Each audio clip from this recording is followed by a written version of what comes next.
It takes two. I thought one was enough. It's not true.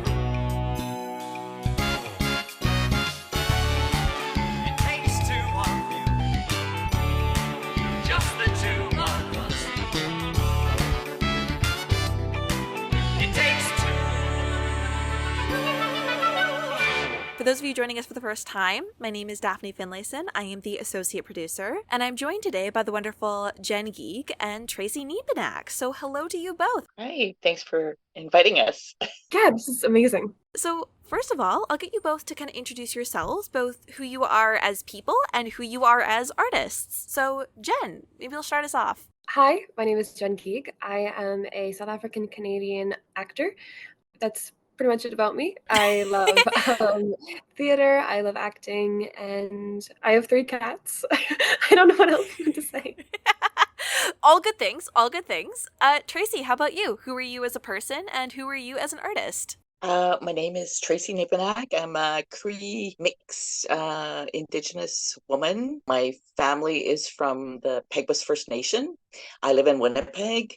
I've been acting for 30 plus years, I guess, on and off. I've worked probably all across the country. I have 1 cat. This is a well-catted podcast episode. We love it. So, Jen, you submitted your application to us to be a part of this process. So what was it about Tracey that got you excited to work with her as a potential mentor? Well, I've really looked up to Tracey for a really long time. In my high school drama class, we were talking about actors from Treaty 1, Winnipeg, etc. And Tracey came up and we kind of like researched a bunch. And I was like, this person is so cool. And then I got to see her. I was doing a kind of youth conservatory thing at PTE while The Third Color was going on. So I got to be around for that. And also just probably one of my acting heroes. So it's just kind of embarrassing to say. This is what I love, though. I love making you say nice things to the people you admire. Because no one ever gets tired of hearing nice things about themselves. It's kind of embarrassing to hear, though. Except for Tracey. Tracey does not like anyone saying anything nice about her. So Tracey, when I, on Jen's behalf, approached you to be a part of this process, what made you interested in working with Jen as a potential mentee? Well, I was intrigued and also excited by the thought that a young person actually wants to hear what I have to say. Yeah, it's always fun to like meet new people, especially people who love theater as much as I love theater. Yeah, it's also this really lovely, I don't want to age anyone by saying cross-generational, but I know, Jen, you are currently in university. I just recently transferred, so I have about 1 or 2 more years. And then we've got Tracey, who's been doing this longer than either one of us have been alive, which is wonderful because then we get to learn from each other, which is so cool because we're coming at theater from such wildly different experiences, but it's the same art form that we're talking about, which is really, really cool. Yeah, and I went to U of W as well, so it was kind of like a walk down memory lane for me. Yeah, I bet. So can you both walk me through what the last 4 weeks of this mentorship process have been like? What have you been talking about? What have you been kind of working on? I've kept a running little tally. Amazing. So we've talked about general acting tips. I'm currently in a production of The Drowning Girls at the U of W from the 3rd year honors class. We did running lines and some like help with things that were really sticking with me. Coming to a new school, as I'm really, really thankful, but also just being thrust into the program has been really stressful, but really, really cool. And it's been really nice to talk about that. So things like creating a story in your mind, finding those connections between lines that might not have immediate connections, thinking the thoughts that your character is feeling internally so that shows externally, visualization as well, how to stay in character even if like something goes wrong, balancing health with acting, and as well as we both, I'm currently doing honors at the U of W. Tracey did that, so we both talked about that and our experiences, and as well as how we both got into acting. We learned we're both didn't really come from very theatrically driven backgrounds. Like my family, I didn't even know what an audition was until someone told me I should do it, and I was like, "What is that?" As well as reconnecting with influential people. I've always said that I have been acting for as long as I remember, but we really got into that, and I was like, well, there was really one moment when someone first told me that I should try out for a local musical. That was really the thing that really like changed the trajectory of my life. I actually reached out to that person, and they're coming to the show, which is really Oh, cool. that's awesome. Yeah. As well as breathing, the psychology of audiences. We had a really long talk about like revitalizing theater, etc. And as well as reading Redemption Tax and talking about the monologue from Danica and analyzing that character. That's awesome. That's awesome. I'm terrible at I this. have my little notes here on my phone. That's another thing. Good thing you got like a nice fresh memory. Mine's all old and used up. So how about you, Tracey? What's been your half of the mentorship like? Is there anything that you've kind of learned from Jen or been interested in learning as Jen has been learning from you? Well, she's just inspired me. Like she reads so much and she's so well versed on theater and like when I went to university, it was all fresh then, but like as you get into a career, it's just like work, work, work, work. So I really don't have time to like read new plays, and she's reading new plays, and she's mentioned like a few that I'm really interested in reading. Yeah, just reinvigorating my desire to hone my craft and just like keep learning all the time, Absolutely. and how she approaches like her work as well. Her process is it's always interesting to hear what other people how other people work. Yeah. Jen, have you identified more about what your process is like? I'm a very auditory learner, so a lot of like repetition, writing lines myself, but also like hearing them and etc., as well as just like diving deep into, especially with this play, with a because it's based on a real people and a true crime case, really like delving into who these people really were and finding as much information on them and their lives as possible in order to really bring that and characterization to the stage. I know you mentioned that you had someone that was your initial push into the world of acting. Tracey, how did you get your start in theater and in acting? Oh, it was totally by fluke. A bit of trauma. I initially took like a course on entrepreneurship, and one of our jobs was to like research an indigenous company. Mm. And I walked into Spirit Song Native Theater Company. It was Native Theater Company back then. They just let me walk around and check everything out, and then they invited me at the end of it to take one of their summer programs. I was really really shy, so I thought, what the heck, this would be great, like if I can find a way to become more brave in front of people. So I took the summer class and I fell in love with theater. But I came back to Winnipeg. This was in Vancouver. I got a job as a bank teller, and my second week on the job, the bank got robbed, Oh no. like with a real gun and everything. And I was fine when it was happening because he had a real gun and everything. And Mm. after, I got like this crazy headache, and I just thought like it was just I was really unhappy in that job. It lasted 6 months, and I realized there's got to be a better way to make a living. And I went back to the theater, and my dad really encouraged me. He said, "Well, do what you love." So I went to U of W, and the rest is history. Oh, I love that. I love that. I always think that actors should always be in some kind of customer service role because it's like you just get to put on your acting brain and just pretend to be a really chipper and upbeat person who wants nothing more than to sell you a McRib. I would love that. So did anything surprise either of you about this process? Really, just there was a lot of advice in like getting into the industry, and pretty much everything I'm going to be taking forward with me, and I'm very very thankful for everything I've learned. Yeah. Are there any particular nuggets of wisdom that you want to pass along to our at-home audience? For theater, definitely tips about like breathing. Some of the general acting tips, like thinking the physical thoughts that your character is feeling. There was like we're doing a rehearsal every day, and we did a meeting and we talked about that. And then at the next rehearsal, I was told that was so good, like something really clicked, and I was like, I was thinking what the character was feeling rather than like the next blocking or the next line or like whatever. Just really like getting into that internal world made a world of a difference. Totally. Tracey, how about you? Did anything surprise you about working with Jen? How reinvigorating it was to like take this walk down memory lane with her, and just always how important it is to have like new, fresh perspectives on things. And Jen is just like full of them, so it was great.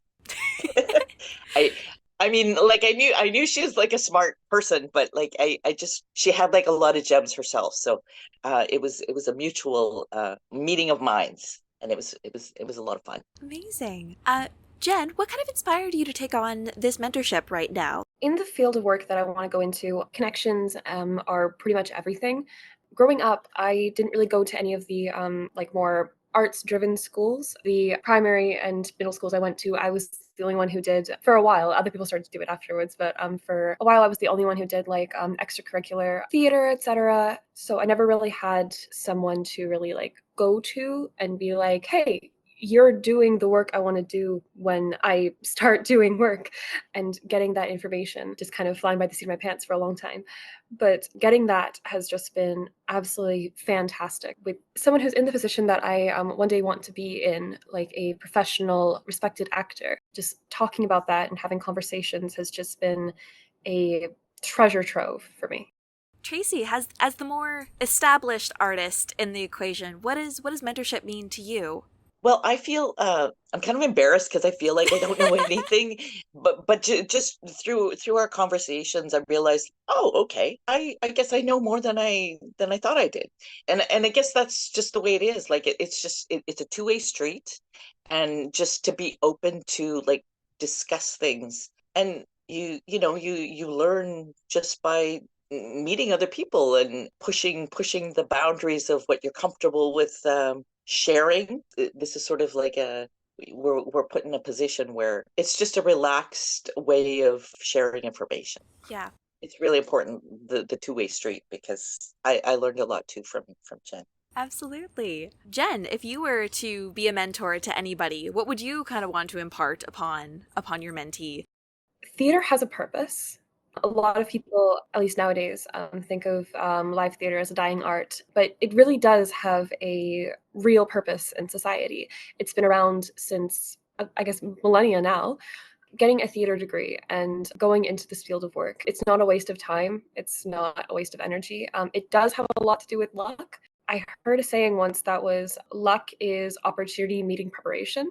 I just would really want to impart that, like, it's a valuable use of your time. And if you really, really want to, do it, because the more people respect the arts and the more people go into it, the better it'll be for everybody. Yeah, absolutely. You probably went to school, I'm guessing, kind of over quarantine or over the pandemic. Coming out of COVID, what was it about theater that made you want to stick with it and keep going with this more challenging art form to find employment in? Let's say that. I was class of 2020, so I kind of graduated into a COVID world, which was very, very odd.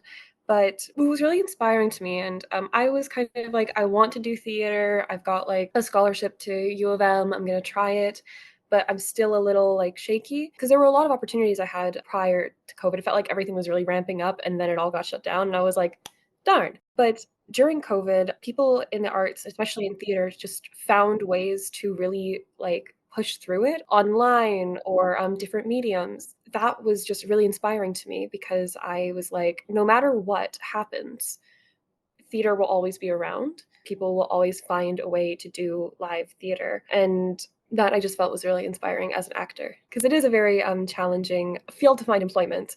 But even when like people can't go outside and are like confined to speaking over the internet, etc., people still found ways to make art and do storytelling, etc. And I just found that to be absolutely beautiful and gave me a lot of hope.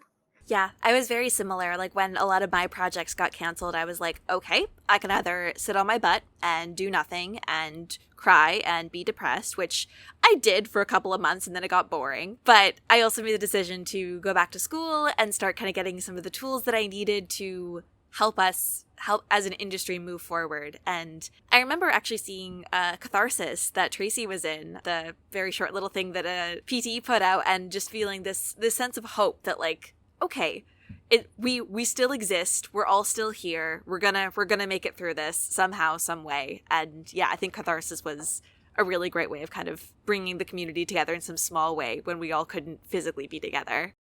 What's coming up next for both of you? Jen, I know you're in a show like in 10 days. Want to talk a little bit more about The Drowning Girls? Sure. I love talking about The Drowning Girls.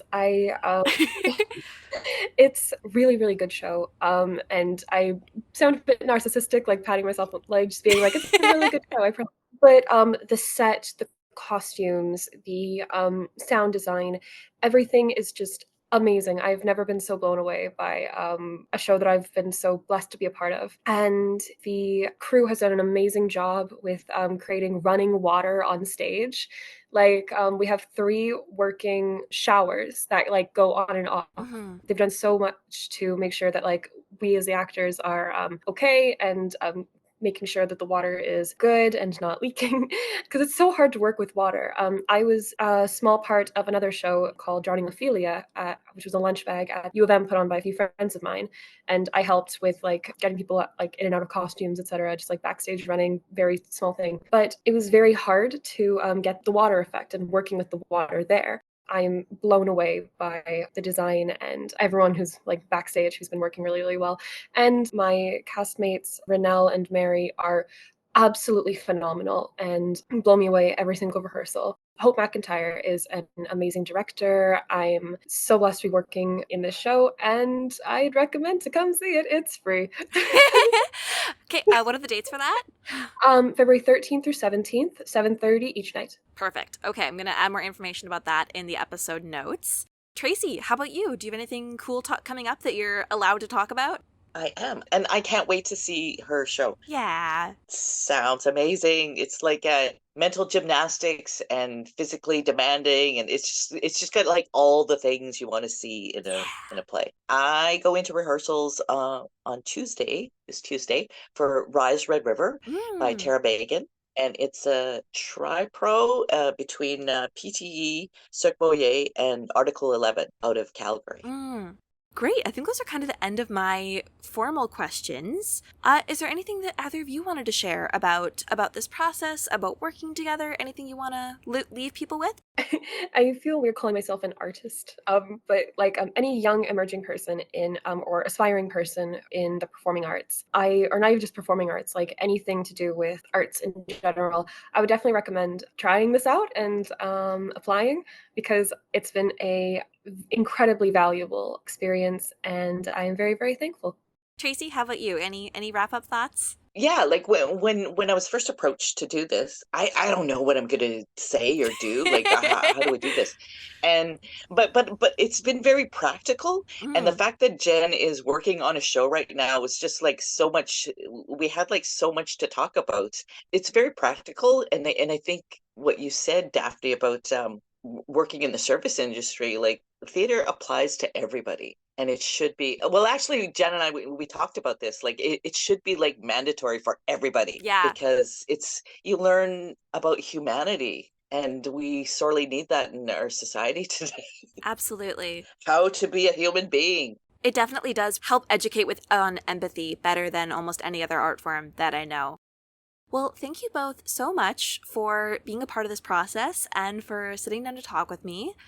You can go check out The Drowning Girls at the U of W and Rise Red River. But with that, I think take care, folks, and good night. It takes two. Thank you so much for joining us for Season 2 of It Takes Two.